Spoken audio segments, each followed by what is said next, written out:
آج اس آیت کی کھلم کھلا مخالفت ہو رہی ہے۔ اللہ تعالیٰ نے ارشاد فرمایا ان الذین یحبون ان تشیع الفاحشہ، وہ لوگ جو پسند کرتے ہیں کہ بے حیائی کو پھیلائیں، فی الذین آمنوا، ان لوگوں میں جو ایمان لے آئے، لہم عذاب علیم فی الدنیا والآخرہ، ایسے لوگوں کے لیے دنیا میں بھی دردناک عذاب ہے اور آخرت میں بھی دردناک عذاب ہے۔ ایک تو ہے بے حیائی کو دیکھنا، ایک ہے اس کو پھیلانا۔ کیسی جرت ہوتی ہے اس بندے کی، اس وقت کہتا ہے یا اللہ تو نے بے حیائی دیکھنے کا منع کیا ہے، میں ڈنکے کی چوٹ پہ اعلان کرتا ہوں کہ میں دیکھوں گا۔ اور پھر جب وہ شیئر کا بٹن دبا رہا ہوتا ہے، لائک کا بٹن دبا رہا ہوتا ہے، کمنٹ میں ویری گڈ کر رہا ہوتا ہے نا، تو دوسرا اپنے عمل سے بتا رہا ہوتا ہے یا اللہ تو نے اس کو پھیلانے کا منع کیا ہے، میں ڈنکے کی چوٹ پہ اعلان کرتا ہوں کہ میں اس کو پھیلاؤں گا۔ اتنی جرت انسان میں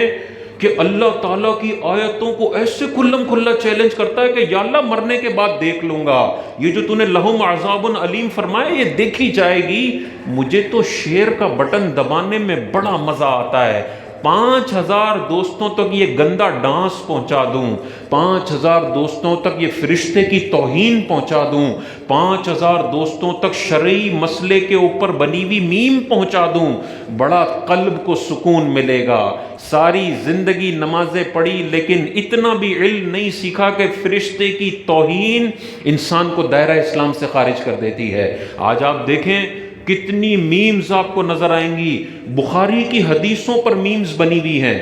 کوئی عالم صاحب نے مسئلہ بیان کیا، انجینئر کے جاہل فالوور کو نہیں پتا تھا اس کے پیچھے بخاری کی حدیث ہے، اس نے اس پہ میم بنا دی، وہ ٹک ٹاک پہ اپلوڈ ہوتی ہے، لاکھوں لائکس آتے ہیں اور کمنٹس میں سب کہہ رہے ہوتے ہیں کیسے پاگل مولوی ہیں۔ اور جاہل انسان اس پاگل مولوی جس کو تو پاگل بول رہا ہے، اس نے جو شرعی مسئلہ بتایا وہ بخاری میں لکھا ہوا ہے،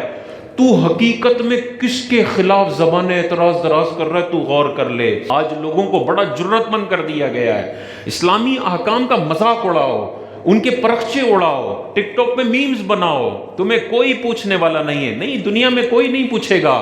مرنا تو ہے نا، ملک الموت نے آنا ہے، روح قبض ہونی ہے، قبر میں جانا ہے۔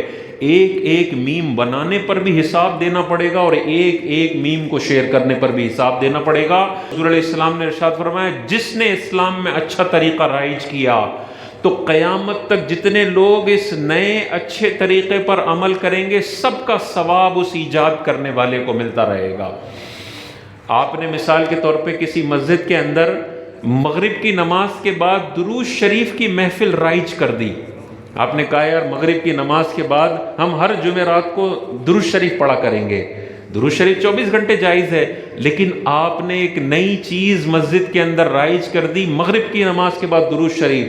آپ مر جائیں گے، یہ محفل چلتی رہے گی، ایک ایک درود کا ثواب آپ کے نامہ اعمال میں لکھا جاتا رہے گا۔ یہ تاجدار کائنات نے ارشاد فرمایا۔ آگے حضور علیہ السلام نے ارشاد فرمایا جس نے کوئی برا طریقہ ایجاد کیا اور اسے لوگوں میں رائج کر دیا تو قیامت تک جتنے لوگ اس پر عمل کرتے رہیں گے سب کا گناہ اس بندے کے نامہ اعمال میں لکھا جاتا رہے گا جس نے یہ جاری کیا ہے، اور ان عمل کرنے والوں کے گناہ میں کوئی بھی کمی نہیں ہوگی۔ کتنی خطرناک بات ہے کوئی گندی چیز کو آگے پھیلا دینا۔ حضور علیہ السلام نے ارشاد فرمایا قیامت تک جتنے بھی قتل ہوتے رہیں گے ان سارے قتلوں کے اندر حضرت آدم علیہ السلام کا بیٹا قابیل بھی شامل ہوگا۔